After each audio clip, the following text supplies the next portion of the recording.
What's up, dude? All right, people. Just want you guys to understand we do have lives. But the thing is, I know it's a Friday night, and when people are podcasting on a Friday night, that means they have no life. We have lives. Yeah, we do. I am an injured individual right now. Mm-hmm. In fact, the reason we're not on Thursdays is because Chris was at a concert yesterday. Yeah, I saw Always yesterday. It was so good. Yes, and I sprained, I guess, my left knee, and you can't see right now, but I got a huge ice pack on it underneath the table, so I can sit here and look awesome and not like I'm in a shit ton of pain the whole time. It's awesome. Chris is used to know, like, making sure that everybody knows that he's not in pain. He shows it really good, especially when he's at like his family unions. He hides all the happiness in his face.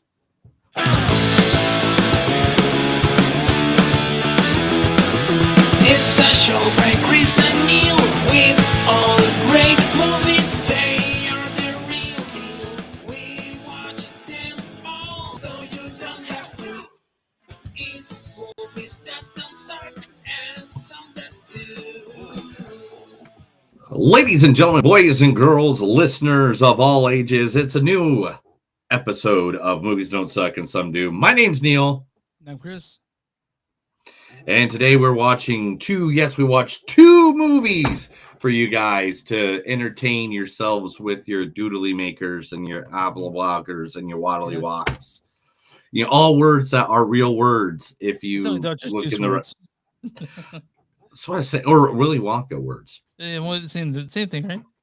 Yeah, Willy Wonka words are about the same thing as Dr. Seuss. So the first movie we're going to talk about is the one that everyone's talking about this week. Mm-hmm. Everybody's just so happy with it and thinks it's the greatest thing that's ever happened to cinema.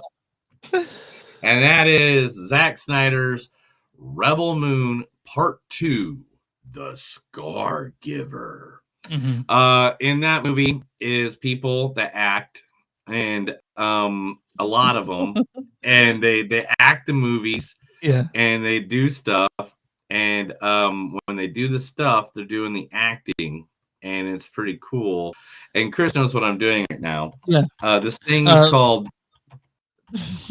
He's one of the actors. I can tell you who the first. Yes, actor I am. is. No, you can't. You can't tell me this stuff, Chris.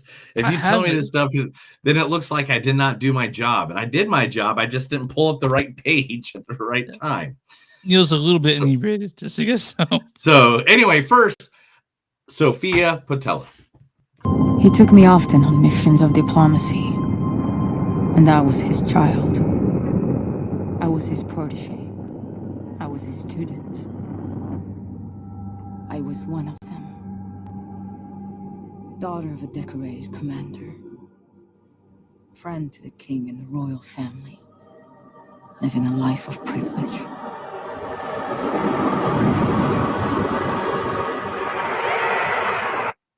Yeah, that's from the first Roman. Right? So that's from the first one. So the way I heard it is that that was from the first Rebel Moon, because she doesn't have any speaking parts really in any other movie. Like she's an action, she's an action female. Yeah. Yeah.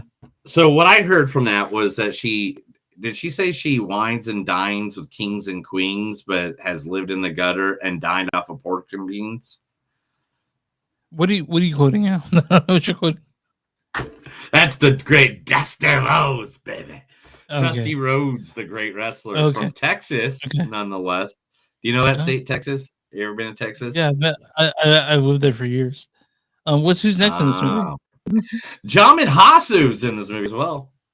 Once they knew they couldn't swim, the National Guard were told to start loading people onto boats. Any boat that they could find. So as soon as people saw the first one get out safe, well, everyone just started pushing forward. That's when they started screaming.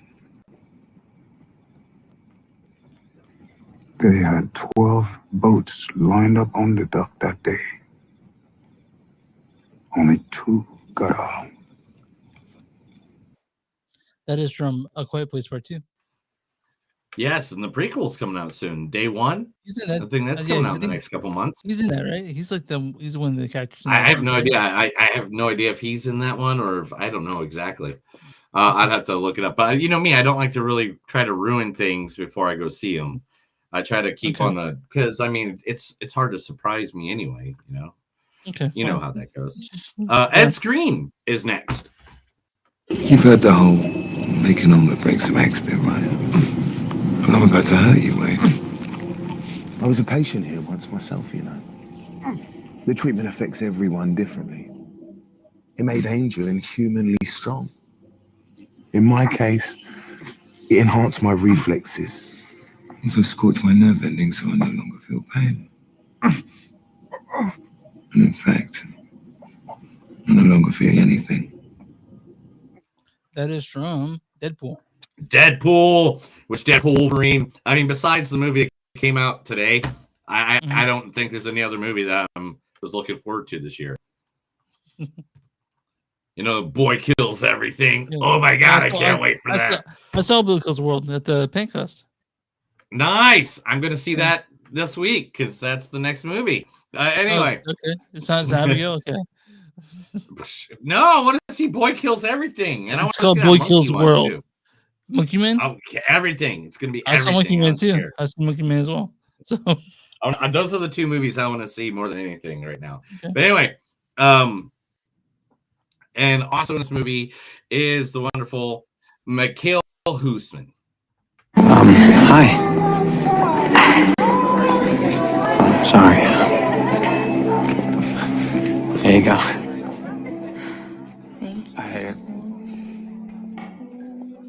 Hey, maybe next time you can try the one with the dancing mice and the fairies.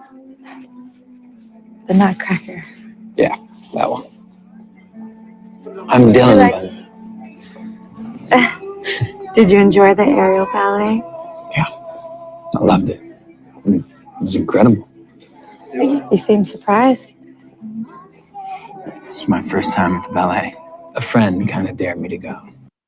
That is from First Time at the Ballet. So First Time at the Ballet. And then none other than one of the greatest actors in the entire world ever, the one, the only, Cary Elwes. Is it not also illegal to sit on the king's throne and usurp his power in his absence? Careful, Robin. You go too far. I've only just begun. I've come to warn you that if you do not stop levying these evil taxes, I shall lead the good people of England in a revolt against you. And why should the people listen to you? Because, unlike some other Robin Hoods, I can speak with an English accent. Tell you the truth, this guy's starting to get on my nerves. So that's Cary Elwes and the late great Richard Lewis. Yes, and that is Robin Hood Men in Tights. Men in Tights, tights. You know, we're men, around the we're all manly men. Anyway, also that's some of the cast of Rebel Moon, and by any means, it's starstruck. I mean, there's Ray Fisher's and there's Belladonna, Stuart Martin, Cleopatra Coleman's in there. I mean, Ellis Deli. I mean, who did I miss? I know I missed somebody. People in there, yeah. There's a lot of people, but just like that, we have another all-star cast in the second movie that we did this week, and that movie is called The Ministry of Ungentlemanly Warfare, and that is starring the one, the only, the man with the S himself, the greatest Superman of all times, Mr. Cavill. You talk. Of course I talk! What happened with you, you motherfucking goat? I am Talk, the Sylvan, a rare and intelligent creature! You're a dick. With balls. Balls I got from humans, who left out food filled with iron, meant to poison me! No. Did your motherfucker snowman? You are intelligent. I'll give you that. So I won't kill you, but you can't stay here. It's from The Witcher. From The Witcher. I love him in The Witcher. If you guys have never seen The Witcher, the first 2 seasons are good. I don't know anything about it past that. I kind of lost that after a little bit. Then awesome, the guy who made Jack Reacher a household name, the God, one he's so good. He's so dude. good. Have you seen Jack Reacher yet? Oh yeah. Oh, yeah. He's amazing. Not only is it only good, it's like I am glad because I liked him back in Smallville days when he played Aquaman. I liked him then. I was like, why is that guy not an action star? Why is he not an action star? He's way better as Jack Reacher. And So dude, better. go watch interviews with him. He's like I just watched an interview with this guy, and he literally was like, "See, I wear Dove spray on, the dollar can." He goes, "You know why? Because expensive shit. It don't work. It don't work. Don't buy the expensive shit." Like he's just like the most down to earth dude. I want to hang out and have a beer with him. The one, the only, Alan Richardson. You're the kind of guy that knows things.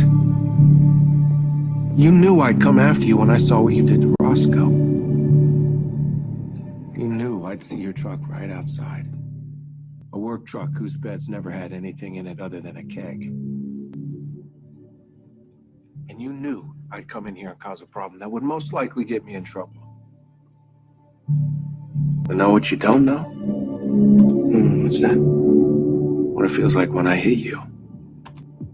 Because if you did, you never would have picked up that paint can.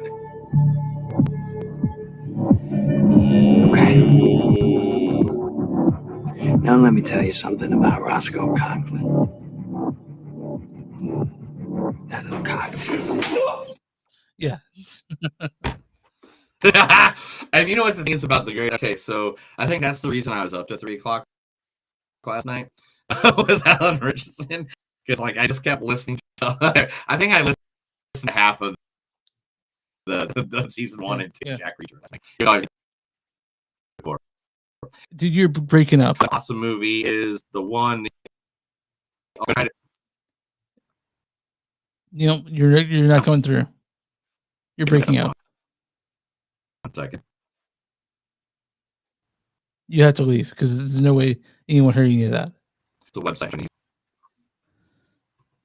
Yep. Are you there?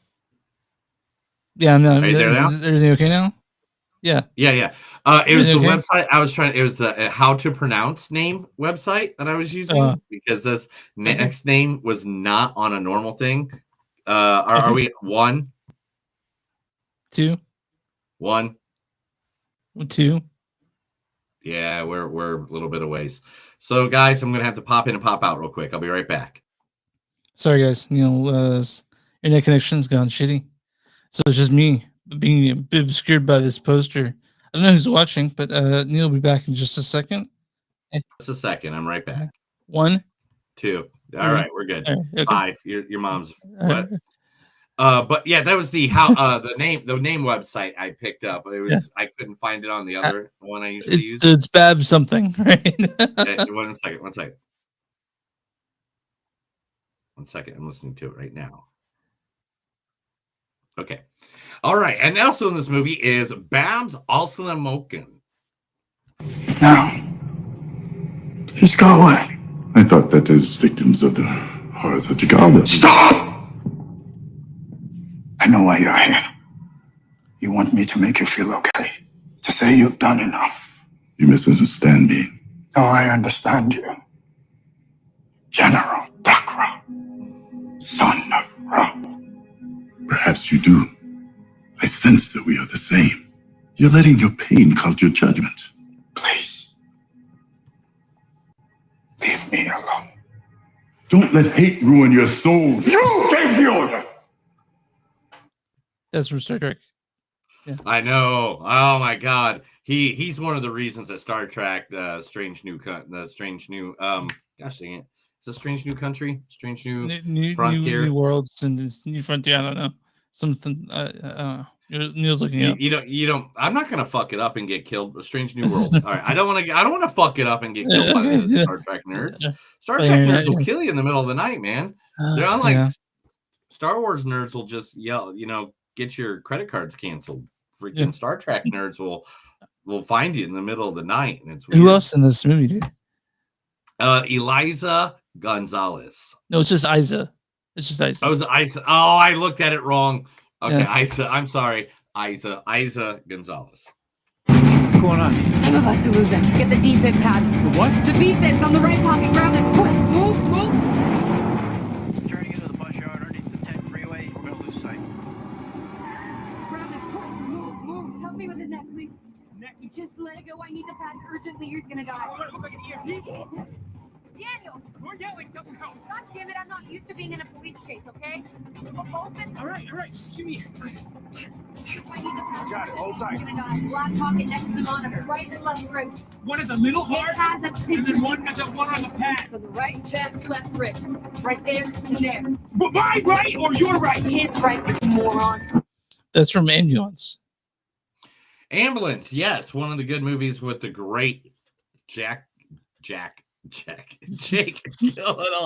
Neil's still trying to shake it off. I'm trying to shake it off. All right. Anyway, and the one, the only, one of the greatest actors of all time, Cary Elwes. To the pain means the first thing you lose will be your feet below the ankles. Then your hands at the wrists. Next your nose. And then my tongue, I suppose. I killed you too quickly the last time. A mistake I don't mean to duplicate tonight. I wasn't finished. The next thing you lose will be your left eye, followed by your right. And then my ears, I understand. Let's get on with it. Wrong! Your ears you keep, and I'll tell you why. So that every shriek of every child at seeing your hideousness will be yours to cherish. Every babe that weeps at your approach, every woman who cries out, "Dear God, what is that thing?" will echo in your perfect ears. That is what the pain means. It means I leave you in anguish, wallowing in freakish misery forever. That is from obviously The Princess Bride. Bride. Woo-hoo. And there's one person that named Til Schweiger. He's the biggest actor. Oh, in Germany. yes. And I'm going to play a little. Go for it. This is from SLC Punk, guys. You know what the funny thing is about Ronald Reagan? And actually, it's not that funny because the poor guy has only one testicle left. So that's from SLC Punk, but Til Schweiger's in it, and he's also Hugo Stiglitz from Inglourious Bastards, and it makes sense because this is another World War II type movie. So, but yeah, that's people from Ministry of Both of the Gentlemanly. movies. And Chris, just tell them where you can find us. You can find us online at movies don'tsuck.net. We're on Facebook at facebook.com/movies-don't-suck-podcast. We're on X and TS Podcast. We're on Instagram at TS Podcast. We have Patreon at patreon.com/movies-don't-suck. We have a shirts bonfire. Go to bonfire.com/movies-don't-suck and something to do. And you'll be able to find our shirts there. And Neil's just having fun with that. You're still high, aren't you? My mom listens to this, dude. Yeah, Cardi, it's fine. And then anyway, find podcasts from Movies Don't Suck and something to do. Also on w2mnet.com. That's w2mnet.m is moviesnet.com. You find us there. And also go to Rattleton Broadcasting on Spotify. He puts another feed of our episodes out. Same things here, but he's got good shit on there. You know, who are you talking about today? The small business we're going to talk about today is a small business that made me so happy in the lovely city of Philadelphia. Yes, even though I'm from Tulsa and Chris is from Kansas City, sometimes we go outside of the cities. We do. And one of them I went to was this wonderful place called Frank Bradley's. Now, Frank Bradley's is a beautiful bar with beautiful, exquisite paintings on the wall. You know, with nice scenery everywhere. Nothing that can get us kicked off of any platform whatsoever. Okay. All right, Chris, let's just talk it what it is. Frankly, Bradley's is one of the best drag queen bars in all of Philadelphia, and we accidentally wandered upon it in an alley. We were just walking in an alley. In fact, Frank Bradley's is a multifaceted restaurant and nightlife destination that appeals to a diverse crowd seeking high-quality food, drink, and entertainment. It's lively. It is with ambience and more than a touch of nostalgia. If you're looking for an evening filled with an incredible dining experience, unique sounds by the best in the game, and captive drag, burlesque performances, or an unrivaled blend of it all, you're in the right place. Frankly, Bradley's a B West guarantees an excellent courtesy experience every time, proudly located in the heart of Gaybird Hood of Philadelphia. Now, I am telling you, look at like this was the 420. The devil's lettuce is look, there's this nice little fireplace you can sit around. Like the place is just beautiful on the inside. It is fun and it's different than Hamburger Mary's, like because I know the big this is more elegant, and it's side room is where the drag shows are. So that's not it. This here. Give me a second. Yeah, that's the side room. So the other room was where the bar is at. Had been fun though. Oh, it was beautiful. We just wandered in there. There's the Tassel event coming up. The Tassel that's coming up on May 19th. Also, coming up will be the My Gig Gay Jewish Drag Show, the story of Passover, which is tomorrow night. But anyway, we literally went in there and we ordered these. These are their Philly steak egg rolls that they're homemade though. You can tell, you could taste everything they had was homemade. It was beautiful. Look at this. I mean, just bruschetta and some bread, but really nice. Prices were great. They actually, the bartender gave us all a free shot because we've never been there of the Rocks tequila, which that was easily like a $20 shot each, so awesome. It was. So, but it's really nice. You can get their information for all their upcoming events at frankiebradleys.com, or you can go on the good old Facebook at, facebook.com/Frankie Bradleys. Also, Frankie Bradleys on Instagram and Frankie Bradleys on the good old Twitter, X, whatever we call it this week. X, I think. And then next week it'll be X Twitter. But here we are, man. I think the thing's time to talk about movies, right? We're at that point. Let's talk about the movies that made us. This movie didn't make me. It's Rebel Moon Part 2 of the Scargiver. This is directed by Zack Snyder. Zack Snyder is known for directing things like 300, Watchmen, Zack Snyder's Justice League, Army of the Dead, Batman vs Superman, Dawn of Justice, Man of Steel, Sucker Punch, all those movies that we all used to like. This stars Sophia Boutella as Cora.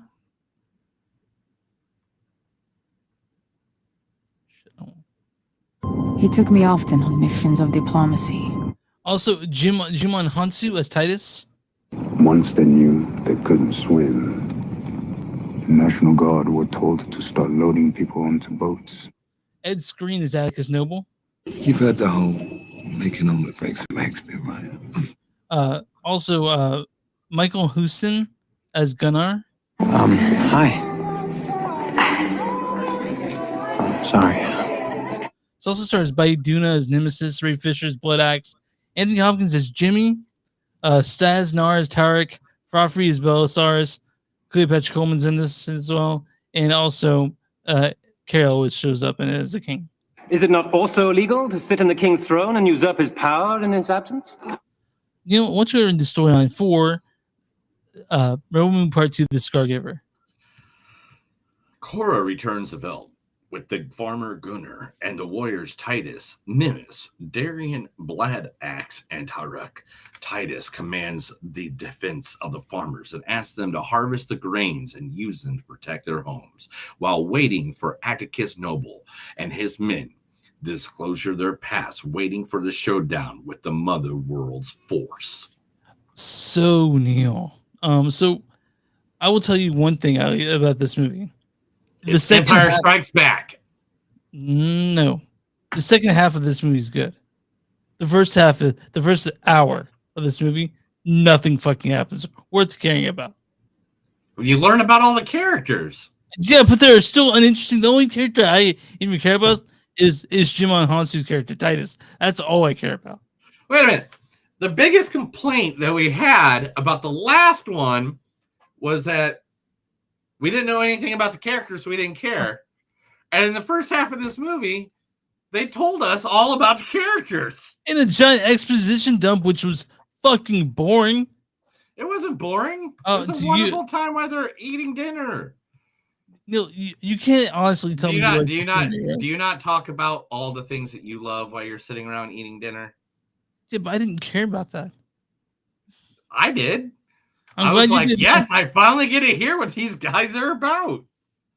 The only person I care about and I don't really care about Cora at all. She's an insufferable character, but I do care about Titus. I like the Titus a bit, but dude, the good part of this movie is the second half because it's all action. And Zack Snyder, he excels at the action, even though he uses too much slow-mo, he does good action, and it's in that second half is all action. Yeah, 100% have to agree. This movie was like, it was just okay. Zach's really good at directing a film, but can we not allow him to write it anymore? Yeah. Like, okay, I like the idea of everything going on. Oh, you mean Star Wars again? Because that's what this is. You mean Star Trek again? Yeah, it's just. Do you mean Flash Gordon again? Yeah, it's just stolen. Do you mean Twilight Zone again? Do you mean Outer Limits again? Do you mean like everything's a copy of everything's a copy of everything's a copy? This is not Star Wars. It didn't even fucking remind me of Star Wars. Oh, you mean the fucking lightsaber that Boone has? Hey, those kind of laser swords have been in damn every kind of movie since the freaking 1940s. All right, man, but way before Star Wars even existed. This thing is just so derivative of other things that are better.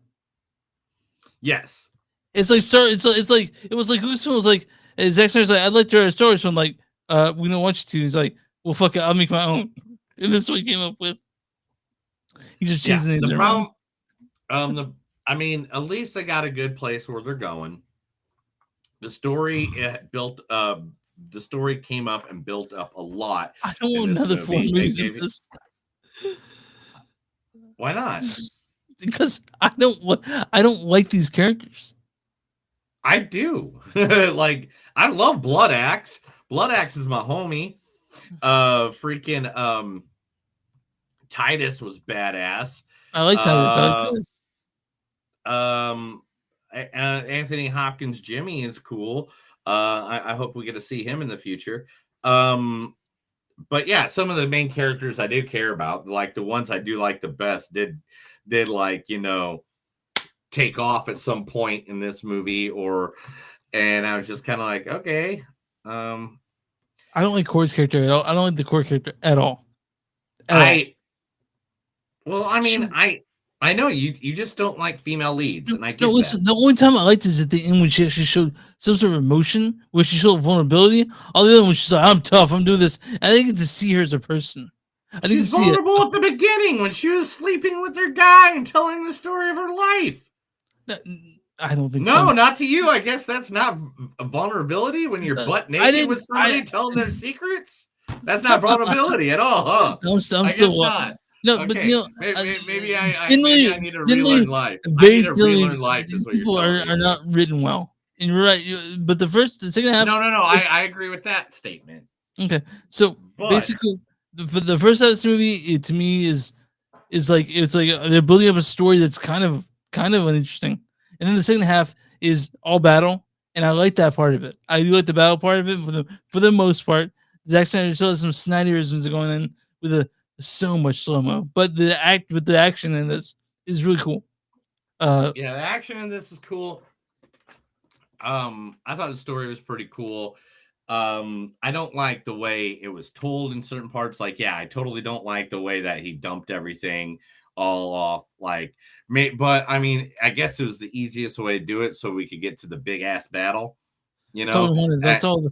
And the number one complaint from everybody about the first movie was that we don't know anything about the characters that are dying off. So why does it matter that any of them are dying off? Then if you go back and watch the first one after you watch the second one, now why would you do that to yourself? Because I do a movie podcast and I make sure. No. Is that what you went back and watched the first one? Yeah, as soon as the second one, I got done with the second one. God damn. Dude, so I couldn't remember. So then those characters who died off in the first one, now I know their story. And I was like, now it was sadder to watch some of their storyline. So I don't know if Zach is writing this for people to rewatch it over and over and over and over again. Why would he do that to us? I know. I mean, it's just like what the prequels, the sequels, any movies besides Star Wars, the greatest movie ever in sci-fi. How dare you watch something else more than once? No. I'm saying going back and watching a shitty movie, the first one, which is all around shitty.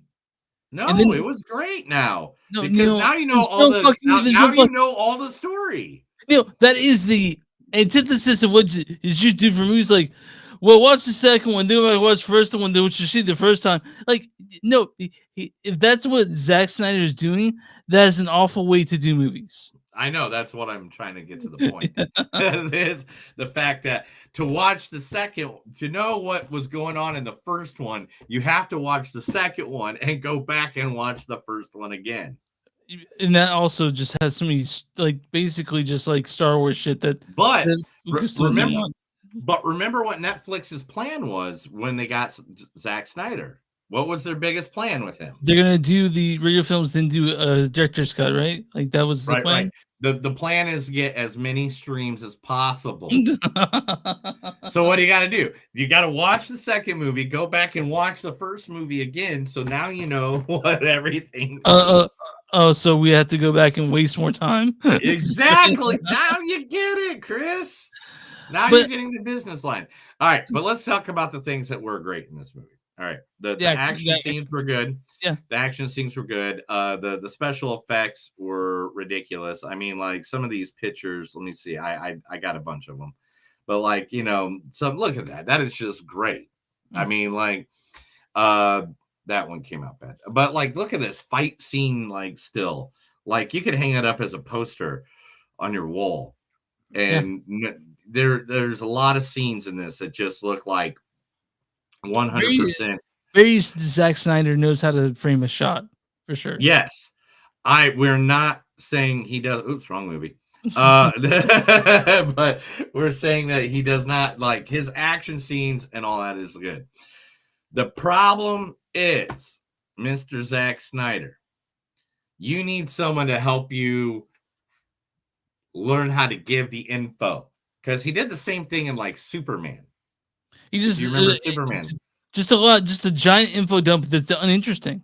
Like Man of Steel. And Man of Steel, like the first like hour of it, you're just like, okay, I'm kind of learning about Superman, I guess. Like, I guess he was a dishwasher at a bar. I fell asleep.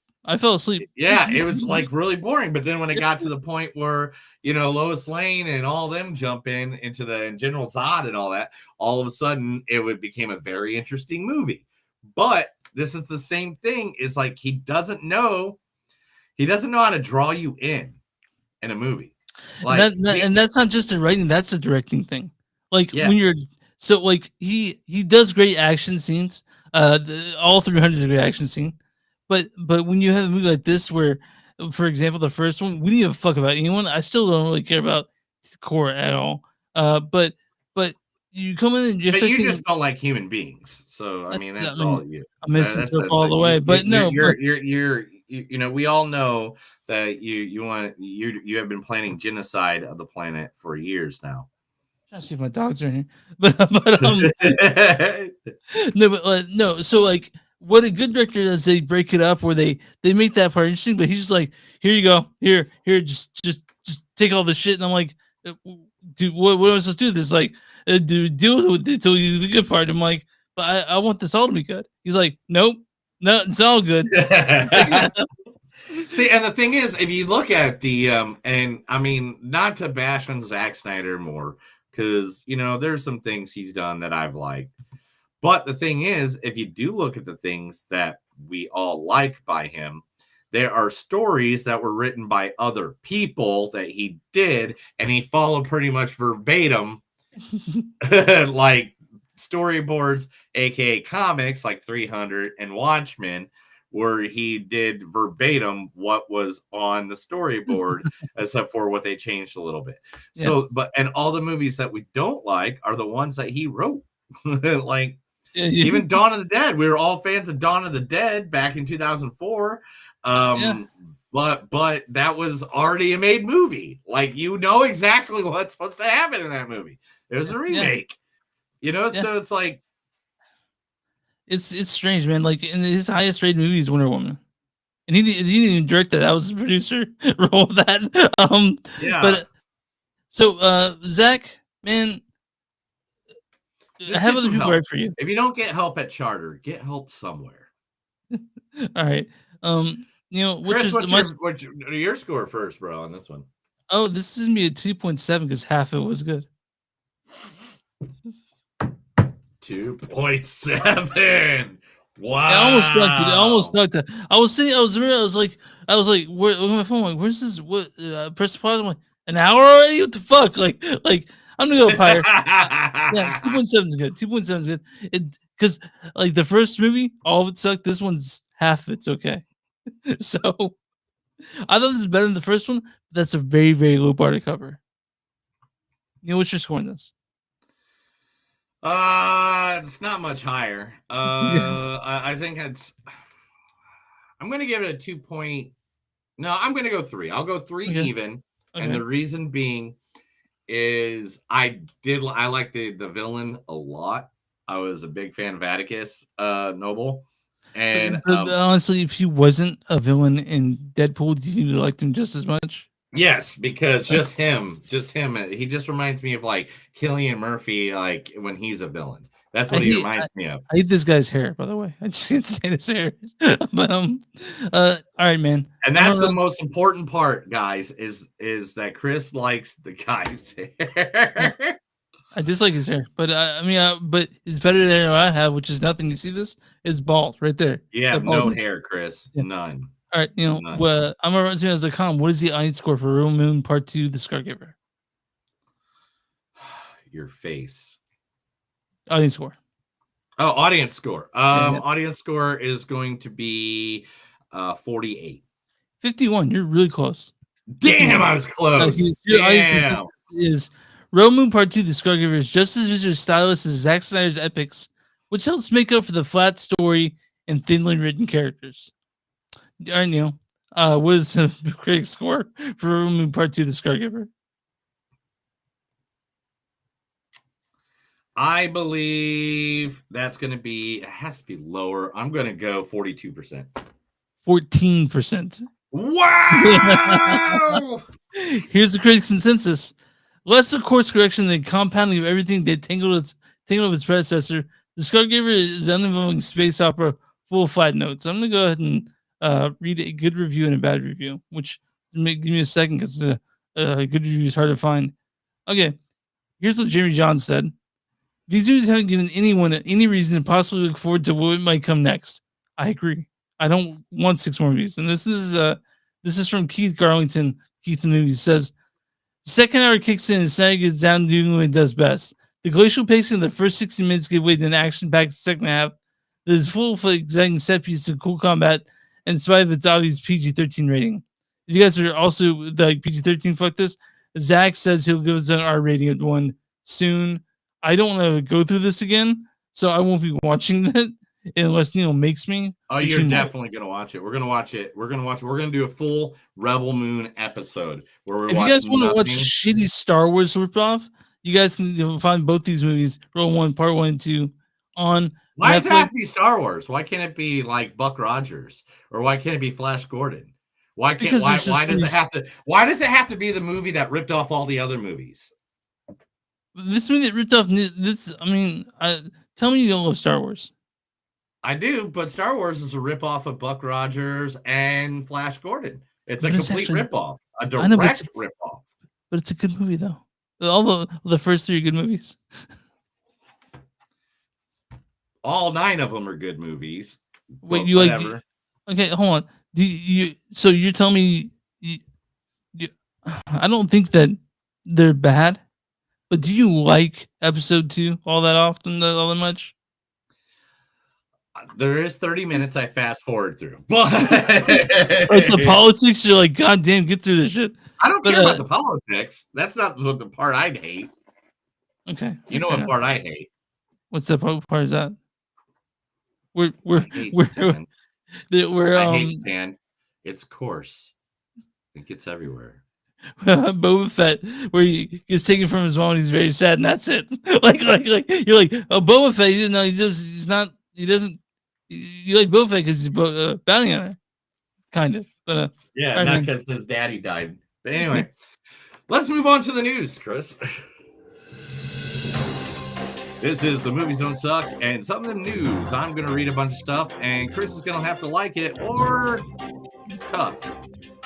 Tough. Why are you so mean, man? I love you, bro. Let's see this. You're so mean to people all the time. Neil's pulling up news, and he asked me to pull up news when he wasn't ready. No, I was ready, but then I figured a better way to do it. All right. Rebel Moon to stretch out across 6 films as Zack Snyder redefines the trilogy format. As, Rebel Moon's co-writer Kurt Johnston revealed a plan to expand the franchise into 6 films and not just the first 3 that was originally planned. With a unique split trilogy format for more immersive storytelling, according to the co-writer. Writing team already prepared for the 6 films with ongoing scripting for the future installments. No, I don't want to watch 4 more of these. 4 more. That's a lot. It's a lot of movies to watch. 6 movies. The movie, Anyone But You, with Sydney Sweeney and Glenn Powell. Oh, yeah. Uh-huh. Is the most streamed movie this week and knocked Rebel Moon 2 out of its position after the first 24 hours of its being on the streaming platform. That's sad. Yeah. Sydney Sweeney, she's getting all the love now because somebody said that she can't act and that the only reason she's popular is because she showed her boobs. And so now she's in fierce mode. Oh, dude, go watch that Saturday Night Live with her on it. That was so funny. She's a good actress. She's a good actress. And she poked fun at all of it. Everybody's like, she slept with Glenn Powell on the movie, like she had an affair with him. And so she just dove right into it. She's like, no, we're not having an affair. And he's like sitting in the audience staring at her like, did she show her boobs in that movie? Is that what happened? No, she didn't show her boobs in anyone. It's a comedy. Okay, anything she's doing where she's not showing her boobs, everybody is now tearing apart, basically, because neckbeard people. Neckbeard. But anyway, Rosemary's Baby prequel Apartment 7A will be released on Paramount Plus this Halloween.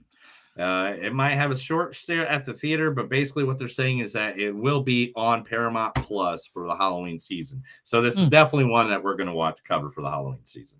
Okay, fair enough. By the way, Monkey Man, I think, is on the Apple Plus now. By the way, if you want to watch it. What's that? Let's talk about that later, Chris.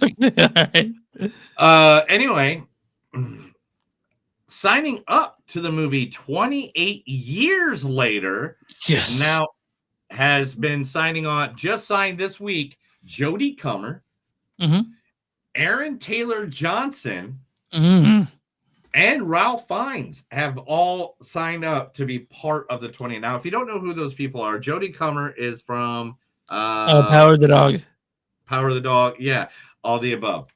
And then Aaron Taylor Johnson is Kick-Ass Quicksilver from the MCU universe, and now the new James Bond. Ralph Fiennes is Red Dragon, and also the Menu.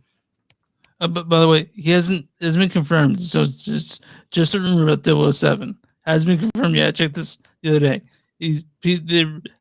They're eyeing him, but he hasn't confirmed 007 yet. Well, whatever. He's him. Nobody turns down Bond, bro. The South Park movie is coming to theaters in a sing-along version for the 25th anniversary. That's right. Sing along to the hilarious musical numbers in South Park Bigger, Longer, and Uncut when it comes to theaters for its 25th anniversary. Shut your fucking face, Uncle Fucker. Shut your fucking face, Uncle Fucker. You're a bona fide Uncle Fucker. You fuck uncles. That's true. I just fuck uncles just like you. Shut your fucking face, Uncle Fucker. Yeah. Okay, anyway. Now 25 years, man. Do you remember what you were doing 25 years ago? I was 12, maybe. I don't know what 25 years ago was. June 23rd through the 26th is when tickets will be going on sale. Go get it. The Social Network is getting a sequel. From original winning screenwriter Aaron Sorkin reveals that he is working on a screenplay that will follow up on the themes of his Oscar award-winning 2010 movie, The Social Network.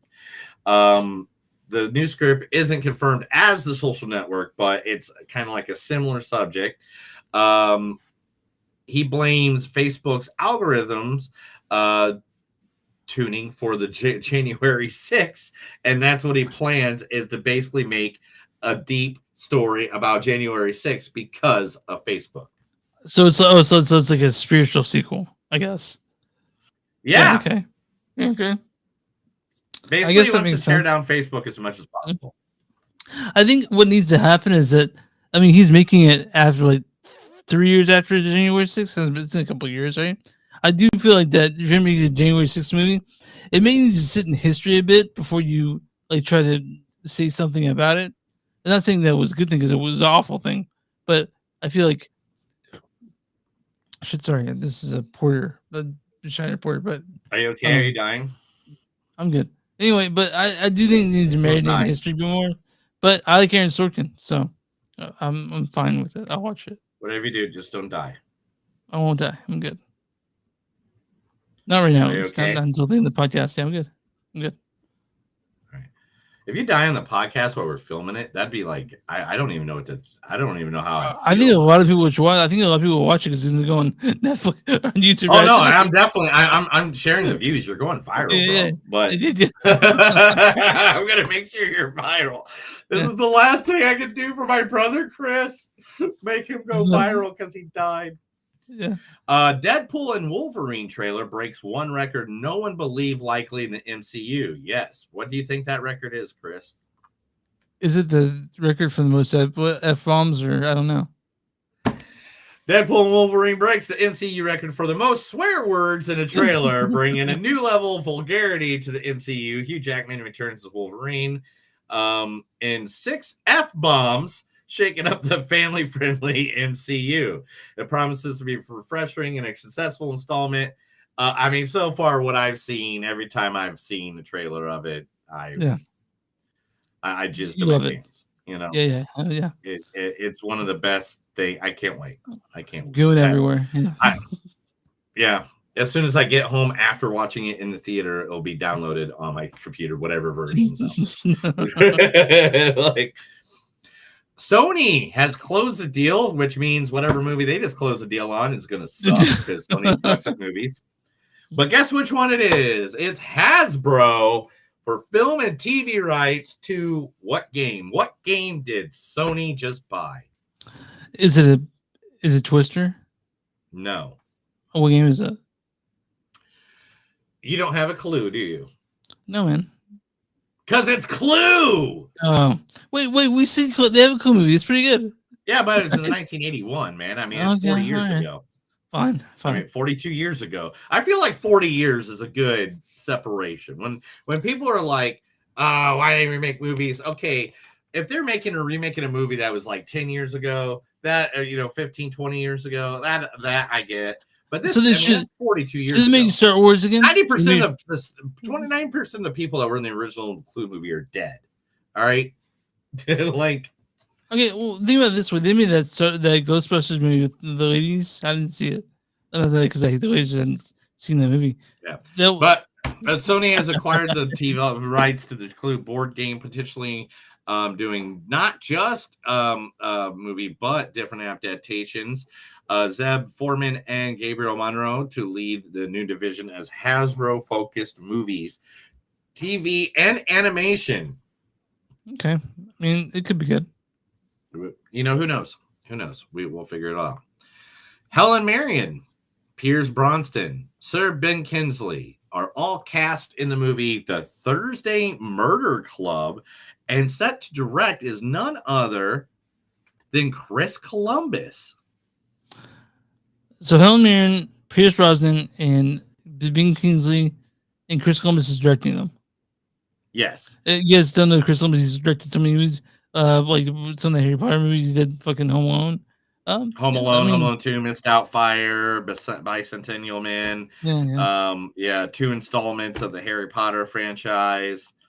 So I'm interested. I mean, yeah, cool. Those are like legendary actors. it's Osmond revealed that Helen Mirren will play Elizabeth Bess, an ex-spy. Ben Kingsley will portray Ibrahim Afri, an ex-psychiatrist, and Pierre Bronson will play Ron Ritchie, a former union activist and leader.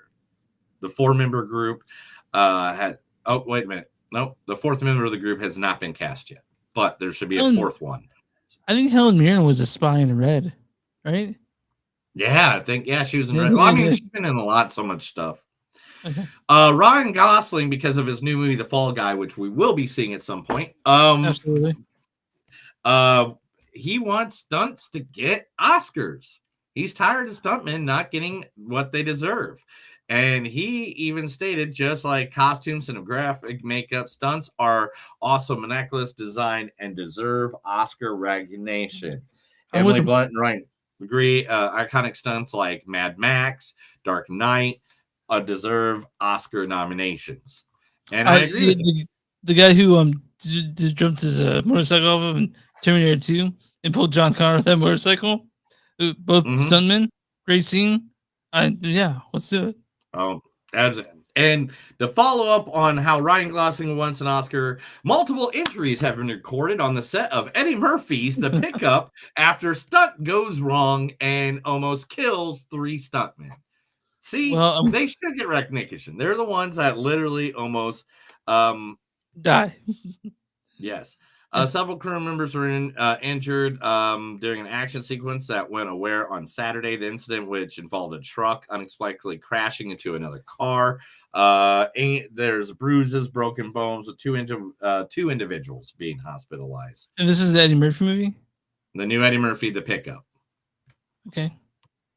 Elizabeth Moss wants you guys to know Invisible Man 2 is closer than ever to happening. Star Elizabeth Moss seems optimistic that the horror sequel is coming together. Moss says she and Leigh Whannell are committed to continuing the story that began in the 2020s. Invincible Man. I like Invisible Man. I think you do too. Yeah, dude. Right? I thought that was a good movie. It was a good movie. It wasn't as good as Hollow Man, but whatever. Evil Dead spin-off movie. Second Evil Dead spin-off movie in the works from Sam Raimi's production company.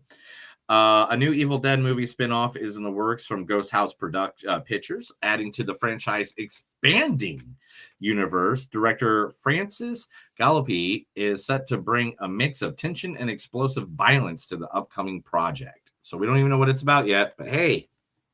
Hey, let's do it. Mm-hmm. Mm-hmm. Yeah. Yeah, let's do it. What's the else you got for me? Space Mountain. All right, Space Mountain. I think we're off. Are we off? Can you hear me? 2. Yeah, we're way off. Give me a second. Yeah, I guess Neil was talking over me a little bit, right? So I don't know what happened, but he did stutter a bit. I don't know if I'm stuttering because it looks different on both our ends. We don't know. I don't know. You're back. 1. Are you there? Are 1. you there? Yeah. 1, 2, 3, 4, 5, 7, 12, 94. All right, let's go. All right, now.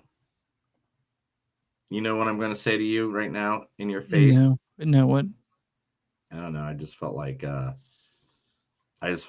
I just needed to say that. So you don't know what's going to happen when I do things. Neil wants to close out his window, and now he's finding stuff again. Stop! No, don't tell people what I'm doing. Why? Wrestlers don't go out and say, "Hey, he's actually on the ground just getting breaths. He's not injured. He's just getting air." Because, it's just I'm just trying to. They don't grab a microphone and do that. You don't go to a movie. Oh, the good guy's just hiding over here behind this cardboard wall. This ain't even actually real brick. It's just cardboard. They don't do that in movies. No, but they're not like people are like, why are they taking so long? And I have to let them know. Anyway, Coming up, okay. Space Mountain is still going to be happening after 4 years of being in limbo. They have now got the writing duo of Josh Adelbaum and Andrew Nekma is tapped now to work on the screenplay of the Love Disney attraction. Cool. I mean, it's just the name that's recognized. Yeah, okay. I don't know what it would even be about. I don't even know because I've been to Space Mountain. It's not really a story there. All right. Everybody's favorite movie from the last 2 years is getting a box set. That's right. Winnie the Pooh, Blood and Honey 1 and 2 will be coming in a box set. And not only in this major box set do you get the 2 movies, you get deleted scenes, an extended death scene for an unnamed character, and a 16-page Ruined Childhoods book, amongst other collectibles. So literally, it will be coming out July 17th. So go look it up. The Blood and Honey collection. Because if you win a bunch of Razzies, you need to be on people's shelves. I heard the second one's good. The second one's not bad. I know. We need to see it.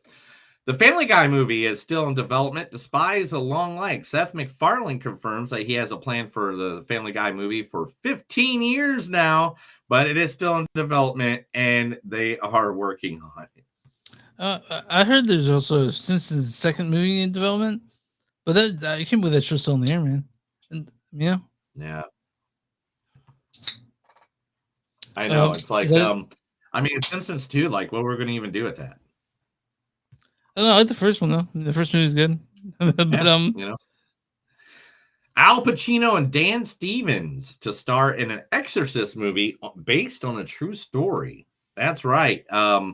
Get ready for a spin-tingling chills as Pacino and Stevens join forces in the based on fact exorcism movie, The Ritual. Director David Mitchell brings the terrifying true story to life with a star-studded cast, including Ashley Greene and Abigail Cohen. The dynamic duo Pacino and Stevens is sure to deliver a haunting and unforgettable experience in the upcoming film. Cool, man. I mean, yeah. Fucking. I mean, we get the best Exorcist movie this year, which is with the Devil, which is the best Exorcist movie of the year. I don't know if you've seen it, dude. Rebel Moon, yeah. What else we got? Is that it? Movie adaptation of the best-selling crime novel cast James. Oh, never mind. I already read that story. I must have done that twice. Ozark star Julia Gardner cast in Barbarian director's new horror movie. Can't fucking wait. Julia Gardner joins the cast of the upcoming film Weapons, directed by Zach Greger, known for Barbarian. Josh Brolin is also in the movie for his return to horror movies. So I mean, I don't know what more you need than that. I mean, when I hear Barbarian director, I'm already fucking in, dude. I'm already fucking in when I hear Josh Brolin and Julia Gardner. I'm in. Josh Brolin. That's not one on one. Fantastic Four reboot. Yeah, the new one with Miss Julia Gardner in it. Role as Sala Blah. They people might be messed up and not realizing that she is not going to be the Silver Surfer itself, that it's going to be actually Norrin Rad, who is actually a Silver Surfer, and she just might be his love interest on the home planet to tell the story of Galactus and the Silver Surfer, which, if you go read a comic, that's a thing. So people who are all hoopla about her being the female Silver Surfer, we don't know. Calm down. Wait till the movie happens before you get your Bazirs in a bunch. Mm-hmm. Speak No Evil star arrives about the horror remake with a crazy James McAfee. Yes, the great James McAfee. Did I say that right? McAfee? James McAvoy. McAvoy leads Blumhouse's remake of the acclaimed Danish thriller Speak No Evil, and he receives praise from his colleagues. Actor Scott McNary, Mackenzie Davis, and Alex West Leffler all were saying they couldn't be more excited. The opportunity to take a look at this movie, it's really, really well done. The pacing's incredible. It moves really fast and is different than any original Danish film. So James McAvoy. Yeah, Professor X himself, yeah. Idris Elba wants you to know that this is the best Sonic movie that has been made. Sonic 3 as the one for all the real diehard fans that actually love the Sonic franchise. That it's going to be more likely towards. If you saw, I already watched the first 2 episodes of Knuckles on Paramount Plus that came out this week. Yeah, it was entertaining. It was fun. It was funny. And that's what it's supposed to be, entertaining and funny. I mean, I don't know what you want more than that. Yeah, that's all you want. All right. Emma Stone no longer wants you to call her Emma. Her name is Emily. Get the fuck over it. Really? Yep. Okay. Emma Stone opens about providing her to be called Emily in a recent interview alongside Nathan Fielder, originally credited as Emily Stone in an unsold pilot, and Riley for a short time. She ended up choosing Emma, but now at this point, she would like to be going back to her actual name, Emily. I think she's fucking with us. She's got to be fucking with us. Who knows? Who cares? Yeah. All right. At that point, and the last but not least, the original cast of the Blair Witch Project is now suing Lionsgate Films for residual payments of their characters being viewed in movies and other movies. Do it from the Blair Witch Project. I mean, how much money did what they didn't make any money on that first one, didn't they? No, they did not. Hardly anything. So, yeah, let's let them move on, because the first Burger Hitch is a classic, you know. Yeah, I think got paid funky, earning $240 million at the box office. And how much of that did they get? And a reported budget of anywhere from $200,000 to $700,000. I mean, like literally, and they only got $1,000 per day. Yeah, man, what's up with that? Give them some points. Give them some points. We know how the system works. How do you think RDJ got rich, guys? It's because of those points. And Chris, that's today's news.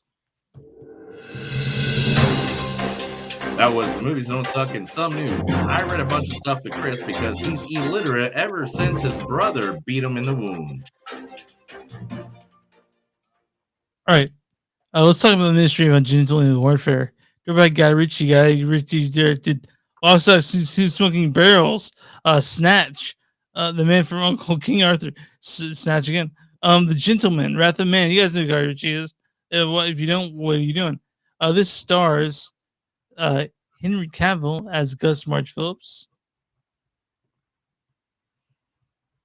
You talk. Alan Richardson as Anders Lassen. You're the kind of guy that knows things.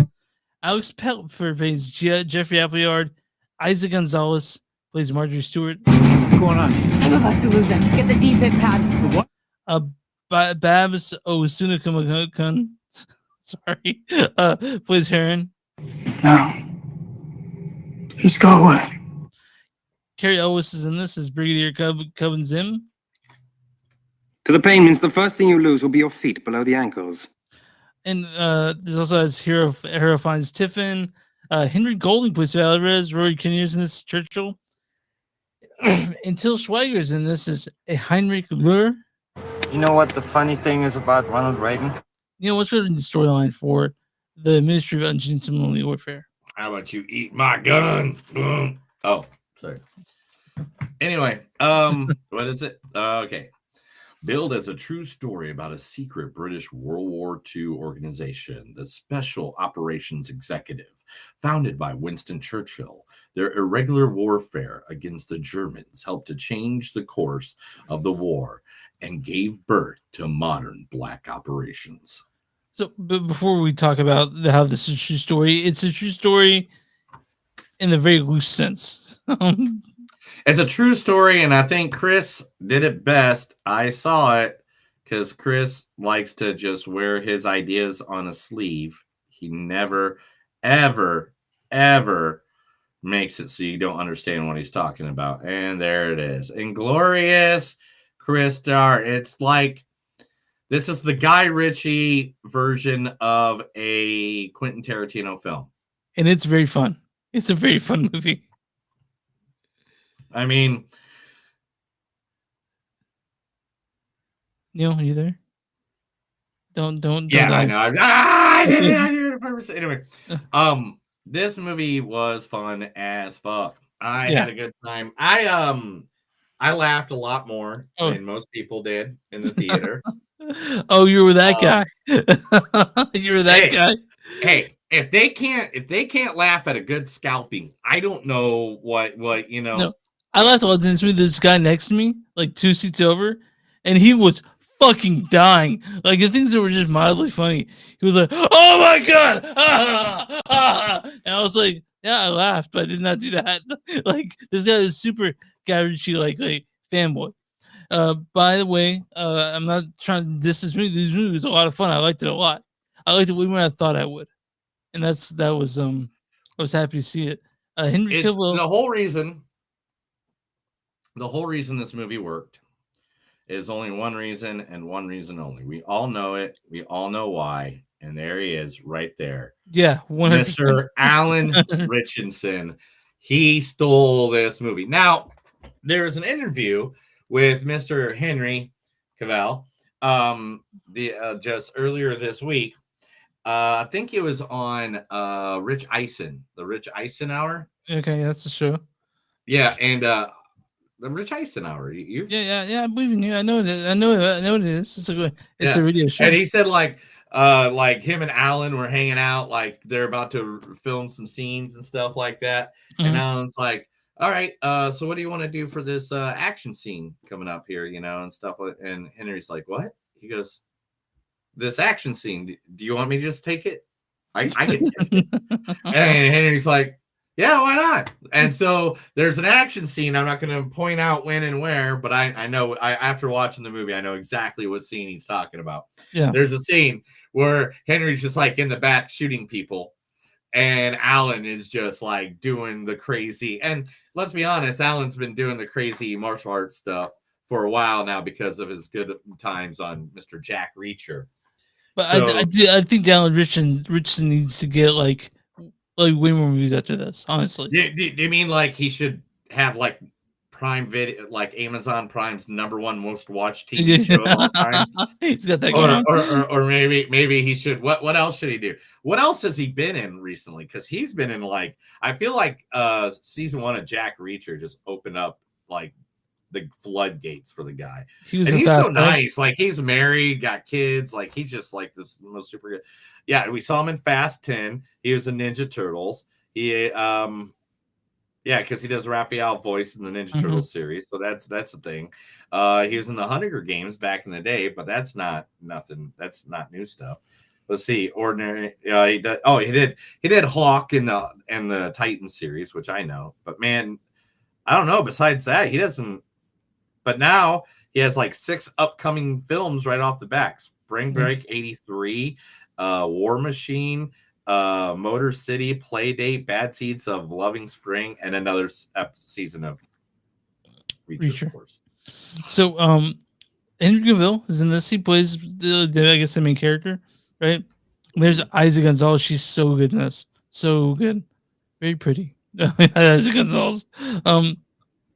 No, this all came together in just everyone together made this work. Alan Richardson did a good job, but I'm saying that, man, it's hard. This team just worked well together. Everybody did a great job. Their characters, each one of them was just so distinguished. Like, look at that crew of people. They're all great together. All fantastic. Henry Golding, who's known for Crazy Rich Asians, Snake Eyes, stuff like that. He did a great job. Like the bad guys, all the Nazis. Until Schweiger played the main villain was great. Something happened. You there? The best part of this, yeah. Okay. Are you having problems on your side? Are you Yeah, good? for a second, yeah, we're good. We're good. You want to wait for a second? But anyway, so the best thing about this is like this movie is actually based on the characters that Ian Fleming's James Bond is based off of.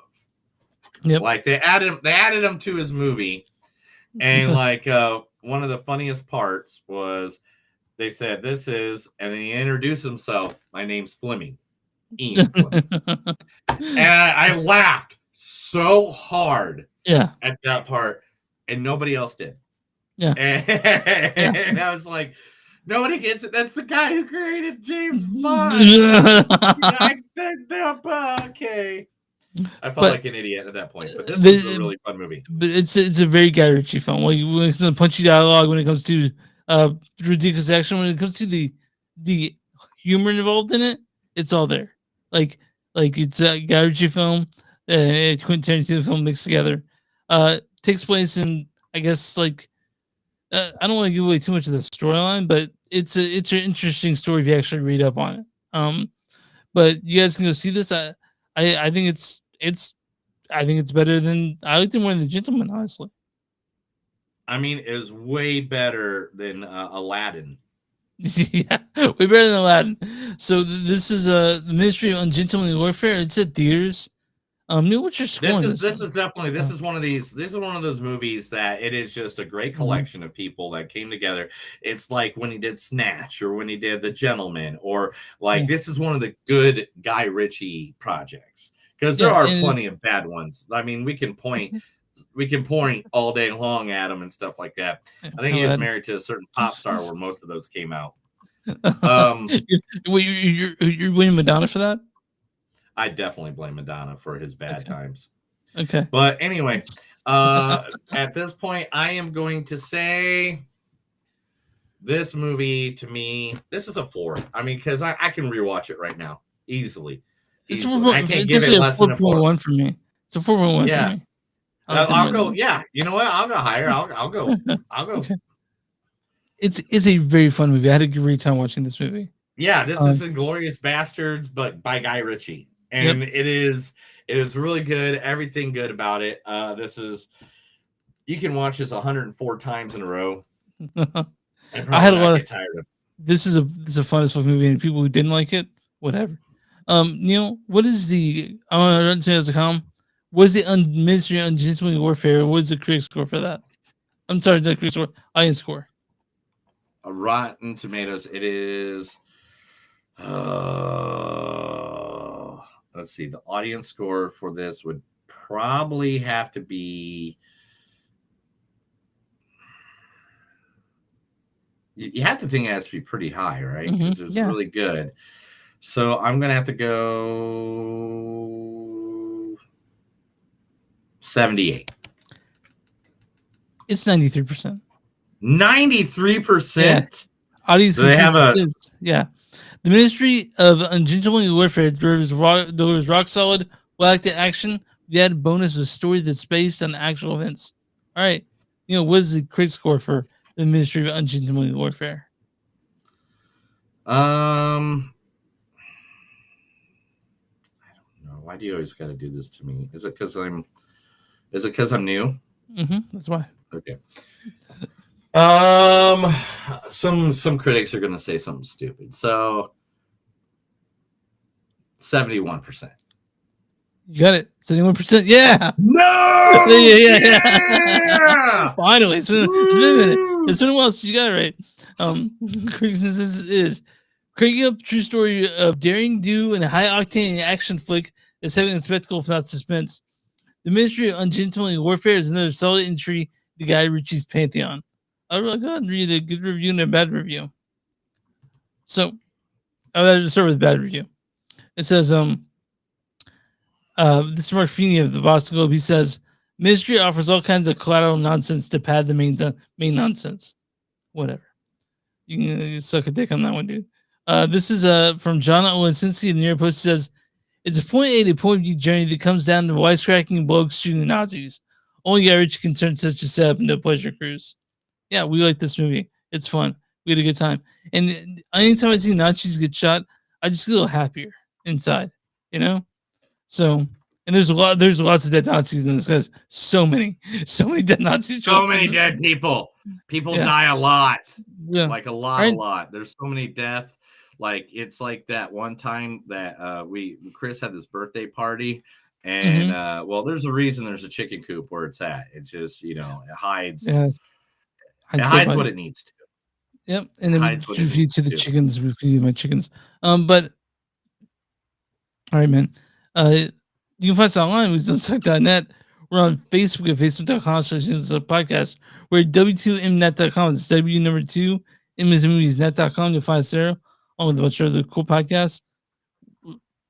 We're on X MTS Podcast. We're on Instagram at MTS Podcast. We're also on Patreon. Patreon.com/Suck. You guys will give us a few dollars. Neil can get some winnies.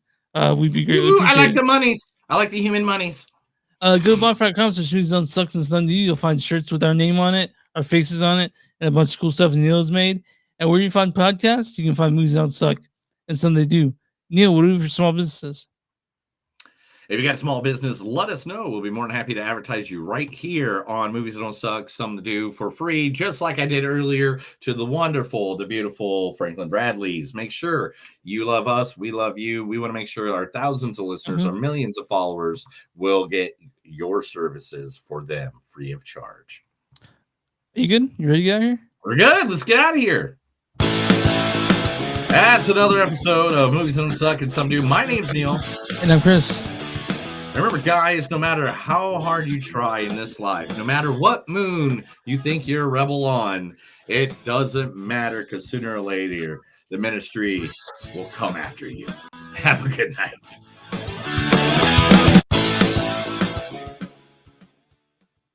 All right, for all those people that are watching, me and Chris have to go out of this for a second. Me and him got to have a conversation, and we'll be right back because we're going to do a special episode of the Panic Fest movies that we have been needing to do another episode of. But since we do this all across the wonderful internet, this wonderful world, because I'm in Tulsa and he's in Kansas City, we'll be right back. We're just going to pop off air for a second so we can do load up the next episode. And